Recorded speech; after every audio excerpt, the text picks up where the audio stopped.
നമസ്കാരം. Railway ticket നിരക്ക് വർദ്ധിപ്പിച്ചിരിക്കുകയാണ്. ഇതുമായി ബന്ധപ്പെട്ട് ഡിവൈഎഫ്ഐ വലിയ രീതിയിലുള്ള ഒരു പ്രതിഷേധത്തിന് തയ്യാറെടുക്കുകയാണ്.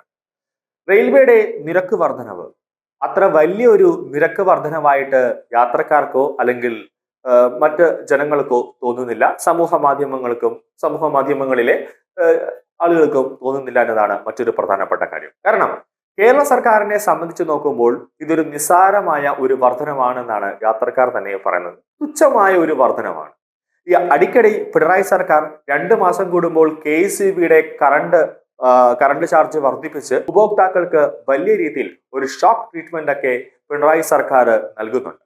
അതായത് 2 മാസം കൂടുമ്പോൾ തോന്നുന്ന രീതിയിലുള്ള നിരക്കാണ് പിണറായി സർക്കാർ ഉപഭോക്താവിന്റെ മേൽ അടിച്ചേൽപ്പിക്കുന്നത്. അതായത് ഒരു മാസം 1000 രൂപയാണെങ്കിൽ അടുത്ത മാസം 3000 രൂപ, അടുത്ത മാസം 5000 രൂപ, അങ്ങനെ തോന്നുന്ന നിരക്ക്. അതായത് KECBയിലെ ഉദ്യോഗസ്ഥരുടെ ഭാഗത്തുണ്ടാകുന്ന പിഴവ്, അവരുടെ ഭാഗത്തുണ്ടാകുന്ന പ്രശ്നങ്ങൾ, അതെല്ലാം തന്നെ അതിനെ ക്രമീകരിച്ചു പോകണമെങ്കിൽ അവിടുത്തെ ജീവനക്കാർക്കുള്ള ശമ്പള വർധനവ്, അവിടുത്തെ ജീവനക്കാർക്ക് പെൻഷൻ കൊടുക്കണമെങ്കിൽ അതെല്ലാം ഉപഭോക്താവിന്റെ കയ്യിൽ നിന്നും അവർ പിടിച്ചു പറിക്കുകയാണ് KECB ഇത്രയും കാലമായി ചെയ്തുകൊണ്ടിരിക്കുന്നത്.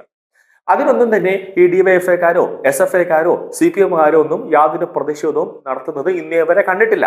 അടിക്കടി വാട്ടർ ബില്ലും തോന്നുന്ന രീതിയിലേക്ക് വരുന്നുണ്ട്. പക്ഷെ തിരുവനന്തപുരം നഗരത്തിലെ ജനങ്ങൾക്ക് വെള്ളമില്ലാതെ ബുദ്ധിമുട്ടുന്ന അവസ്ഥയിലും യാതൊരു തരത്തിലുള്ള പ്രശ്നങ്ങളും അല്ലെങ്കിൽ അങ്ങനത്തെ ഒരു സമരവുമായിട്ട് ഡിവൈഎഫ്ഐ ഇറങ്ങുന്നില്ല എന്നത് മറ്റൊരു പ്രധാനപ്പെട്ട കാര്യം.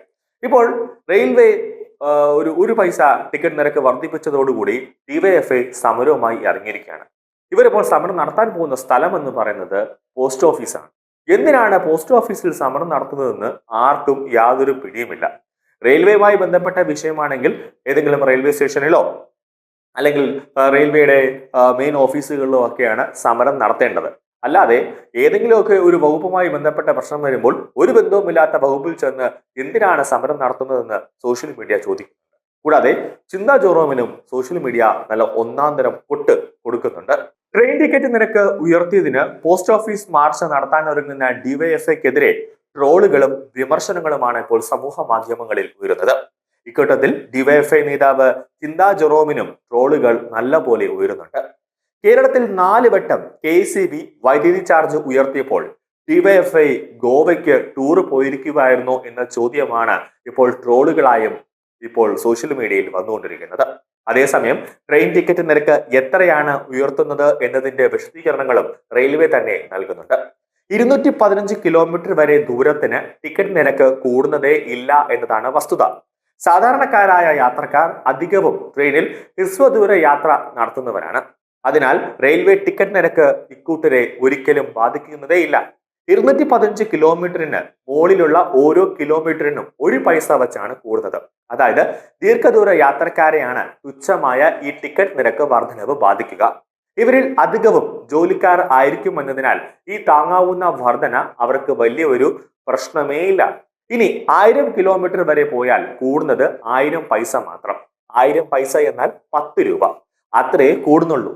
മോദിജി ഇങ്ങനെ നാട്ടുകാരെ കൊള്ളയടിക്കുന്ന തരത്തിൽ നിരക്ക് കൂട്ടുമ്പോൾ ഈ നാട്ടിൽ ഡിവൈഎഫ്ഐ എന്ന മണ്ടന്മാർ ഉണ്ട് എന്ന് ഓർക്കണ്ടേ എന്നും ട്രോളുകൾ ഉയരുന്നുണ്ട്.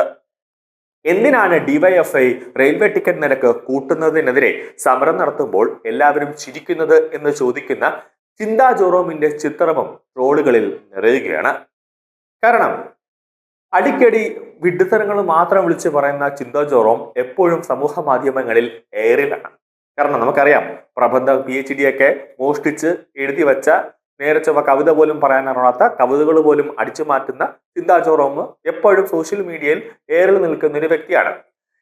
KECB കേരള സർക്കാരിന്റെ ഓരോ വകുപ്പുകളും ഇങ്ങനെ ഓരോന്നായിട്ട് ചാർജുകൾ ഇങ്ങനെ കൂട്ടി വരുമ്പോൾ ഇതൊന്നും കണ്ടില്ല എന്ന് കേട്ടില്ല എന്നും രീതിയിൽ ഇരിക്കുന്ന ചിന്താ ജെറോം കേന്ദ്ര സർക്കാർ 1-2 രൂപ കൂട്ടുമ്പോൾ മാത്രം അയ്യോ കേന്ദ്ര സർക്കാർ നമ്മളെ മുക്കിക്കൊല്ലുന്ന എന്ന സ്ഥിര ക്യാപ്സ്യൂളുമായിട്ട് ഈ ഡിവൈഎഫ്ഐകൾ അല്ലെങ്കിൽ ഡിഫുകൾ ഇറങ്ങുമ്പോൾ സോഷ്യൽ മീഡിയയ്ക്ക് എടുത്തിട്ട് അലക്കാനുള്ള ഒരു കണ്ടന്റും കിട്ടുന്നുണ്ട്. ഇവർ സ്വയം തന്നെ എന്നെയിട്ട് ചവിട്ടിക്കോളൂ അല്ലെങ്കിൽ ചാമ്പിക്കോളൂ എന്ന രീതിയിലുള്ള അങ്ങനെയുള്ള ക്യാപ്സ്യൂളുകളും ചിന്താ ജെറോമും ഡിവൈഎഫ്ഐയും സോഷ്യൽ മീഡിയയ്ക്ക് എടുത്ത് കൊടുക്കുന്നുണ്ടെന്നതാണ് പ്രധാനപ്പെട്ട കാര്യം.